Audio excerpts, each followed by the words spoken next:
10,000 కోట్ల రూపాయలు ఎవరి జేబుల్లోకి వెళ్లాయి అని బీఆర్ఎస్కి సీఎం రేవంత్ రెడ్డి సూటి ప్రశ్న. తెలంగాణలో గత ప్రభుత్వ విద్యుత్ కొనుగోళ్లపై కాంగ్రెస్ ప్రభుత్వం ఏమాత్రం వెనక్కి తగ్గట్లేదు. తమదైన స్టాండ్ని బలంగా వినిపిస్తోంది. దీనిపై సీఎం రేవంత్ రెడ్డి మరోసారి ప్రధాన విపక్షాన్ని నిలదీశారు. తెలంగాణలో గత బీఆర్ఎస్ ప్రభుత్వం కుదుర్చుకున్న విద్యుత్ కొనుగోళ్ల ఒప్పందాలపై అసెంబ్లీలో చర్చ జరిగింది. ఈ సందర్భంగా సీఎం రేవంత్ రెడ్డి విపక్షంపై ఫైర్ అయ్యారు.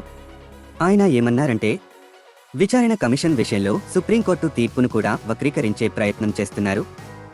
కమిషన్ను రద్దు చేయాలని కోరుతూ వాళ్లు కోర్టుకు వెళ్లారు. అందుకు కమిషన్ చైర్మన్ వైఖరిని కారణంగా చూపారు. కమిషన్ను రద్దు చేయడం కుదరదని, చైర్మన్పై అభ్యంతరం ఉంటే చైర్మన్ను మార్చాలని సుప్రీంకోర్టు స్పష్టంగా చెప్పింది. సుప్రీంకోర్టు కేసీఆర్ అభ్యర్థనను తిరస్కరించింది అని అన్నారు. 2015లో భద్రాద్రి పవర్ ప్రాజెక్టును 7,290 కోట్ల రూపాయలు అంచనా వ్యయంతో మొదలుపెట్టారు.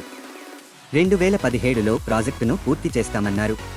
కానీ అది 2022లో పూర్తి చేశారు. ప్రాజెక్టు వ్యయం 10,515 కోట్ల రూపాయలకు పెంచారు. భద్రాద్రి ద్వారా 1 మెగావాట్ ఉత్పత్తికి 9,73 లక్షల రూపాయలు అవుతోంది. 25,000 కోట్ల అంచనా వ్యయంతో యాదాద్రి ప్రాజెక్టు ప్రారంభించారు. 2020లోగా ప్రాజెక్టును పూర్తి చేస్తామన్నారు. కానీ 2024 వచ్చినా ప్రాజెక్టు పూర్తి కాలేదు. అంచనా వ్యయం 34,548 కోట్ల రూపాయలకి పెరిగింది. ఇది భవిష్యత్లో 40,000 కోట్ల రూపాయలకు పెరిగే అవకాశం ఉంది.